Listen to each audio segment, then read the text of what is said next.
Hey guys, Stealth here. It's been a while since I did a deck review, so let's get back into doing those, because I still have quite a few lying around. This one was sent in by Dapolek. It's a US Marine deck, and he plans to use this deck on 3v3 and 4v4 naval maps with air, land and sea capture zones. He designed the deck to launch amphibious assaults on the enemy flanks and capture their naval reinforcement zone. So that can be a really effective way to make sure that you have your own units to be able to either spawn from that land reinforcement zone or naval reinforcement zone, or both. He's going to do that while his teammates attack the enemy head on, therefore creating a two-front pincer movement. And he wants to know what I think about this deck, how it can be improved, etc. Okay, so what I'm thinking is this map is pretty much for straight to the point, and possibly for another D-Day in Paradise. Both maps have some very interesting naval zones, and both of those can be used or can be fought with a significant navy. So the navy is going to be important in order to capture those secondary zones. Now, first of all, I notice immediately that he has way too many command units. He has one LAVC-2 and 7 command helicopters. That's way too many. Now, what I'm interested in is finding out where exactly he has spent 3 twin Hueys, so I can find those and delete one and get a TACOM infantry command. I think we're going to find them here. Yep, here you go. We've got Stingers, Smalls and US Marines all in twin Hueys. Now the Marines do have access to a different helicopter, which is the Frog. So I'm going to switch those out and put them in the Frog. Let's go with, considering the amount he has, 7 Elite. That frees up 1 twin Huey, so I can make the command helicopter disappear. Then I can put in a TACOM. Reason for doing this is because now he has a flying, very easy to hide command unit, such as the TACOM. And for capturing, let's say, safer behind your own line locations, you can just use the LAVC-2. You can even use this thing in case of emergency as a sort of secondary mobile transport or mobile command vehicle. Because in the naval section you have some infantry, which come in LVTP-7A1s. Let's see, and the A1HC Abrams. These things come in landing craft, which means that you can offload these and use the landing craft to transport one of those C2s, but it's pretty far down the line. One FOB, always a good thing to have, and I would not really pick 2 CH-53s because you might not always be able to take a large transport helicopter into a hot zone, but you might be able to take transport trucks. You get 15 of these so you can spread them around as needed. Infantry. He mentioned that he wants to open up a second front quickly. Now, in order to do that, we're going to need flying infantry, and he has 9 Smalls, 7 Delta Force, 7 Stingers, and 7 Marine 90s for that right now. These helicopters are not the best. They have an autonomy of only 460, which means that on large maps they may run out of fuel before they do a return trip. So they can fly in your infantry, but they might struggle to get out. The Frog does not have that problem. With an autonomy of 2000, it can go pretty much all over the map twice over and back, and it really does not suffer at distances like that. So he has pretty decent short-range anti-tank weaponry. He has anti-infantry force in the form of Delta Force, all-rounders in the form of Marine 90s, and some AA capacity in the form of Stingers. This is pretty much going to be the quick strike force. The LVTP-7A1s are going to be there once you have that first zone secured. And these guys are of course carrying Marine 90s, and their own grenade launcher is going to help out the infantry. The thing is that I think he has a bit too many of those Smalls.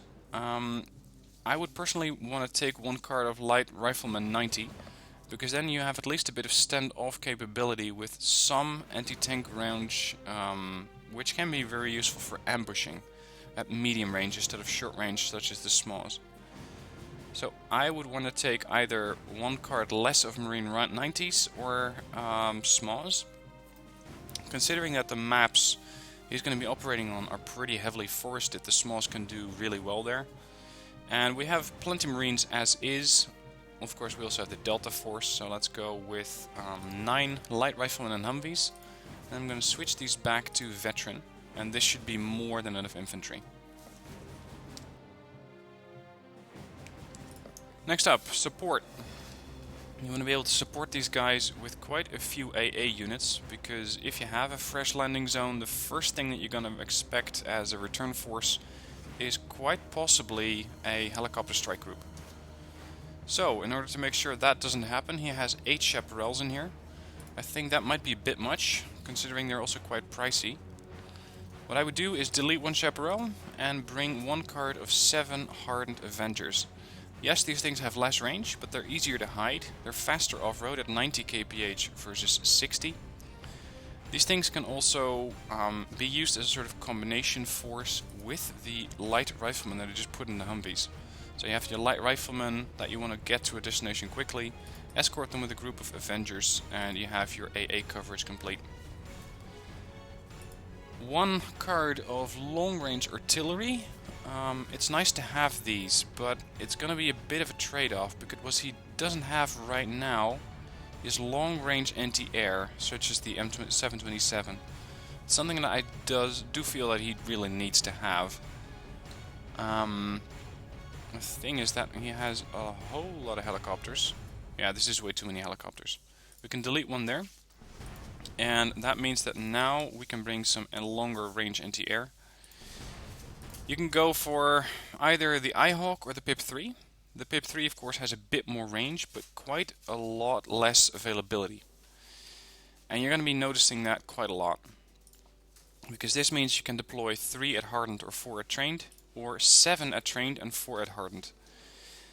I want to spread my AA cover around.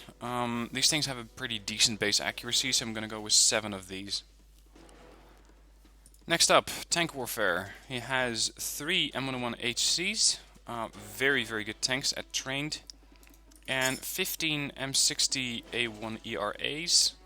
I think that might be a bit much. I think that 11 will do, depending on how large scale the engagements are going to be and how well you can micromanage these guys. Reconnaissance. Oh, there's definitely room for improvement here. He has no flying reconnaissance, and I mean such a thing as the AH-1J. These are always good to have. You always want to have a flying recon in here. Considering that we have the Delta Force in Frogs, this is pretty much a very heavy or pretty mobile anti-infantry force. So the Navy SEALs don't necessarily need to come in a flying transport, but I think for them right now it would be the best option.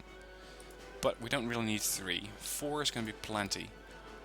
And that leaves 1 Cobra, and this way you have a much more versatile setup. You have a fast ground scout, you have 4 passive scouts in the form of Navy SEALs, and you have 7 Scout Cobras. Vehicle-wise, he has 18 anti-tank vehicles. Again, too many as far as I'm concerned. I would not pick this many anti-tank vehicles. I would definitely bring 1 card, because he just doesn't have that many command or that many AT vehicles yet.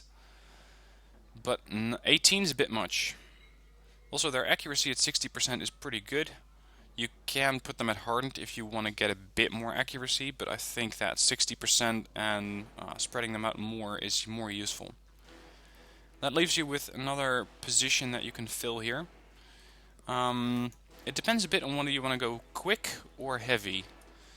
If you want to have a quick strike force, I would take the LAV-25 FSV, which is pretty similar to its brother vehicle, the LAV-25. So you could say that we have this capacity already filled. And that means that I'm going to go for the Zippo. This means that we have a napalm tank, which can be really useful if you have some infantry that's entrenched in a town and you really want them to leave. The napalm is going to make them go away pretty quickly, so that your own Marines can take that spot. Ontos is another nice unit to have, recoilless rifle. I always think it looks a little bit like something that crawled out of a Terminator movie. But the thing is, it does not really have a lot of ammo, only carries 18 rounds, does not have a lot of range, not a lot of accuracy. Pretty surprisingly high armor penetration at 15, but it has of course absolutely no armor. So if you want to use these, they're pretty specialistic, but if you can get them to work, they can be really effective at killing infantry and some medium tanks. Now, we're gonna need quite a few helicopters, but he had 33 in here, and that's a bit much. 6 Super Cobras are gonna be pretty much going with the main attack group. Sorry, in order to go with the main attack group and provide them with those AIM-9M anti-air missiles. You also have quite a few of TOW 2 missiles on there, so you pretty much have your entire anti-tank capability flying. Sea Cobras carry TOW missiles so that you can engage, let's say, inferior targets, or targets which you don't really need to kill with a Super Cobra. And they can also provide fire support with their Hydras. You could, if you wanted to, swap out one Sea Cobra and bring in a Sea Hawk. These things are semi-active Hellfire missiles. Their accuracy is going to be the same as the TOW 2. They have slightly more armor penetration, but I think that having a Sea Cobra in here is more versatile than a Sea Hawk. For the simple reason that a Sea Hawk only carries 4 missiles. Whereas the Sea Cobra has the Vulcan, so let's say anti-infantry, anti-IFV, rocket pods, anti-infantry, anti-transport, and TOWs, anti-tank. Whereas the Sea Hawk only has this heavy anti-tank missile. Aircraft are also an important element of this deck, and you can see that he has quite a few different aircraft in here. First off, 3 F4J Phantom 2s, and these are, as far as I know, the best and only air superiority fighters that you can get in this deck. Don't expect miracles from these guys, they're not really designed to do that. They carry some medium range missiles at 7,000 meters. Pretty bad accuracy, and they're semi-active, which means you have to keep your aircraft in the main battle right up until the missiles actually hit something. Short range missiles are what this aircraft does pretty well, but its ECM and a lack of a main gun means it's not that good at dogfighting. But it's the only thing we get, so we're gonna have to take it. A6 Intruder, 12 207 kilogram bombs. These can do quite a bit of damage to infantry, so long as it's not entrenched. Entrenched infantry is going to be a problem. I'm not sure if we have any other units that might be more useful here. I'm considering the AV-8A Harrier for this role, because the Intruder with 227 kilogram bombs is not going to do that much damage. It's more sort of a carpet bomber. But the Harrier has 2 500 kilogram bombs, which have 15 HE versus 10. And they carry short-range air-to-air missiles as well as a autocannon, which you can use for both strafing runs and anti-air combat. The problem is 0 ECM and very slow. The H6 Intruder is not fast by any standard either, 750 kph, but they do have 20% ECM, so it's better. Considering what else he has in this deck, yeah, I'm going to switch out the Intruders for the simple reason that he doesn't have any high HE bomb capability. And I don't believe we have anything other that can deliver such a firepower. No. Okay. So let's take some Harriers. Sorry, I still have a bit of a cold. So my voice is not entirely up to par yet. Now, these Harriers are pretty much bomb trucks, but I also want to be able to have these guys fly in with the initial air rush and do a bit of cleaning up for aircraft. So I'm going to take 2 elites, which makes these missiles quite a bit more accurate. Next up, AV-8B Harrier 2s, anti-tank snipers, 30 points of armor penetration, 2 semi-active missiles, very good platform of 30% ECM, equalizer cannon, which can also be found, I believe, on... sorry, no, that's the GAU-8 I'm thinking of, the Thunderbolt, but this one is a different gun. And then some AIM-9Ms, better accuracy, far better than the ones that we just saw on the AV-8, on the AV-8A, which only has 40%, so 60% is a lot better. But again, they're pretty much double the price tag. F4S Phantom 2, nice to have these in. Great napalm aircraft. 1 FA-18C Hornet, I'm not sure why he has one of these, if he also has 2 Harrier 2s. Because these have pretty much the same mission profile, except that the Hornet is better at the job. It has better survivability, 40% ECM, higher speed, more air detection. It has fire and forget missiles, meaning fire and get the hell out. You don't have to stay in the battle until the missile hits, such as you do have to do with the Maverick. AIM-9Ms, 2 of those, and you get a Vulcan, which is better for anti-aircraft combat. So I don't think that we really need to get the Harrier 2s here. Some other anti-plane targets, anti-tank units. 2 FA-18A Hornets, which carry again Maverick, so especially considering that he had the AV-8Bs in here, he had way too many of these. These, again, are very, very similar to the Hornets, and I don't think that you need this many anti-tank aircraft, especially considering all the anti-tank missiles that you have on these helicopters. So I'm going to delete the Hornets as well. That leaves 2 Prowlers, definitely good anti-radar aircraft. Good to have these in your deck. So, I have 2 points that I can spend. The thing is, I can spend them on aircraft, or tanks, or vehicles. Don't really think we need more vehicles. Don't really think that we need more tanks, but we might need more recon. These Humvees could be useful. These Humvees carry a grenade launcher or a minigun. I found the grenade launcher to be more effective, at least for the way that I'm using them. Or you can take another card of LEV-25 Scouts. This will give you either 26 or 18 vehicles, depending on the hardened veterancy that you take them at. I think taking 2 of these at hardened would be better.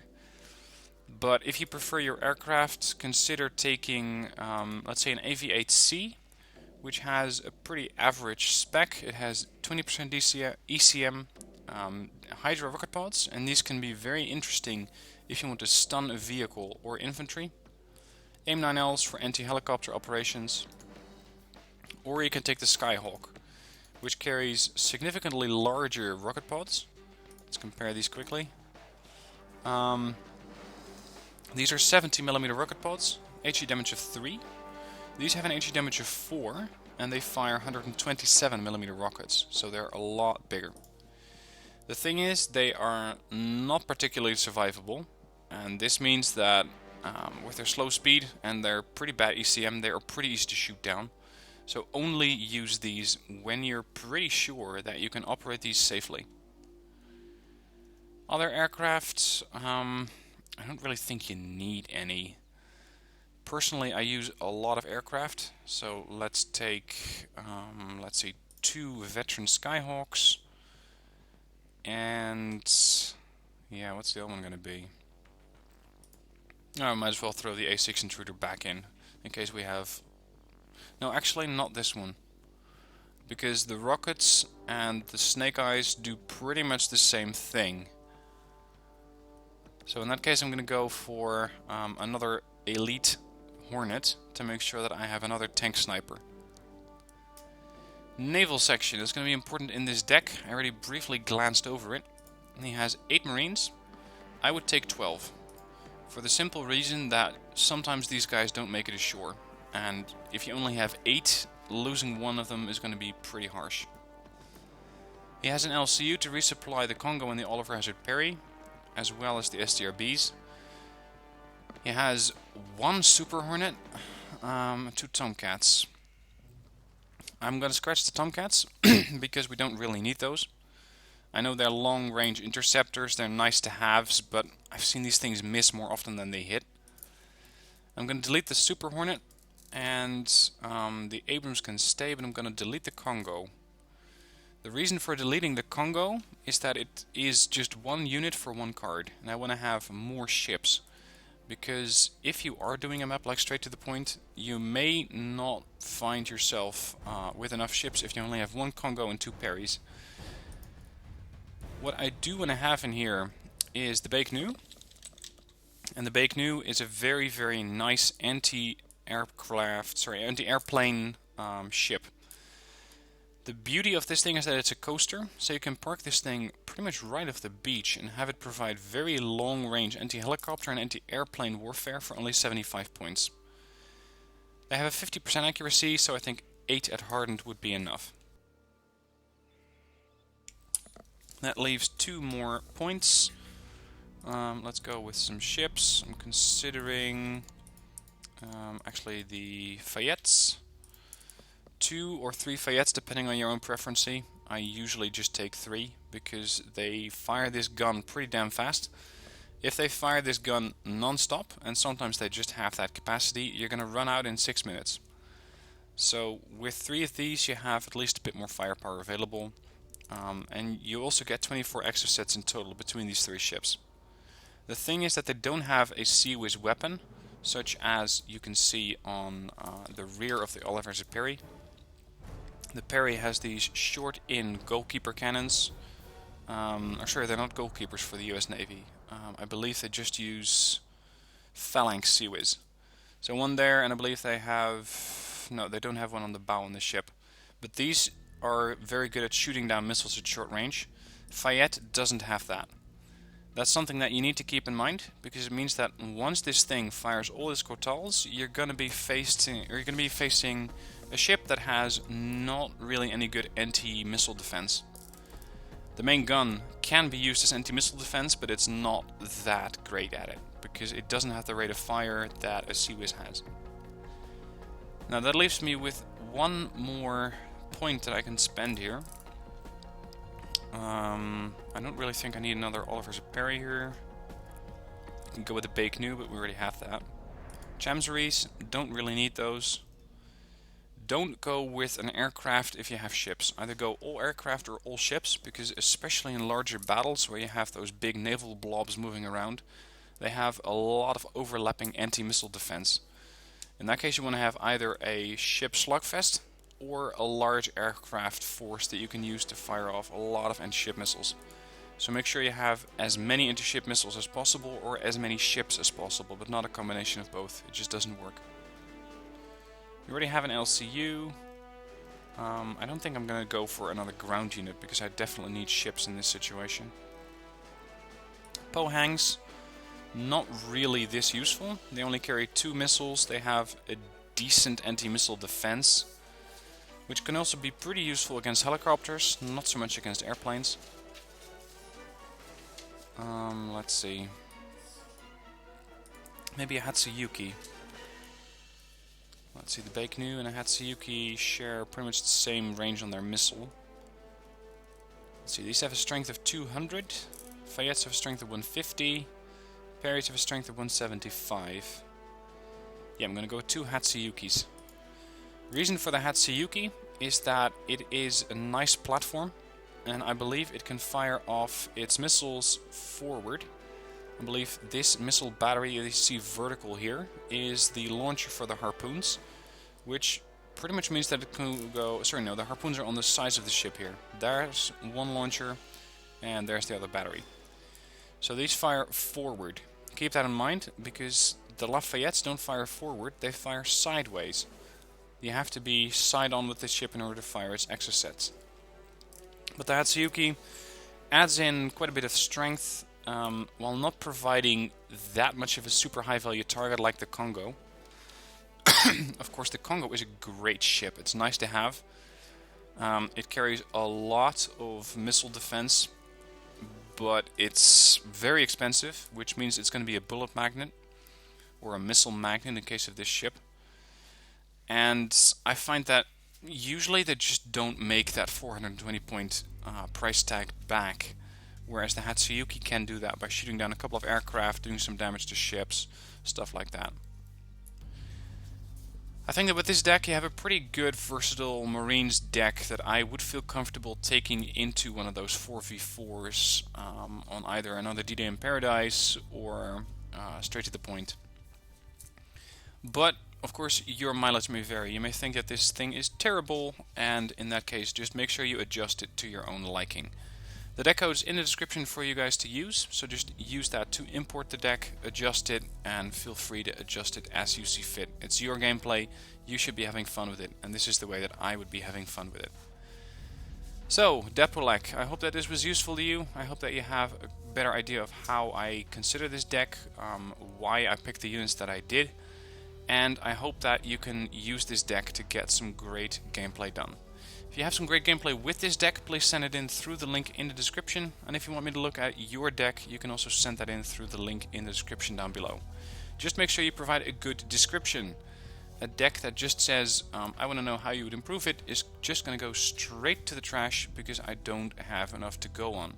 The more info you can give me on what you want me to do about the deck, what your intentions are with the deck, the better I can adjust it to suit your needs.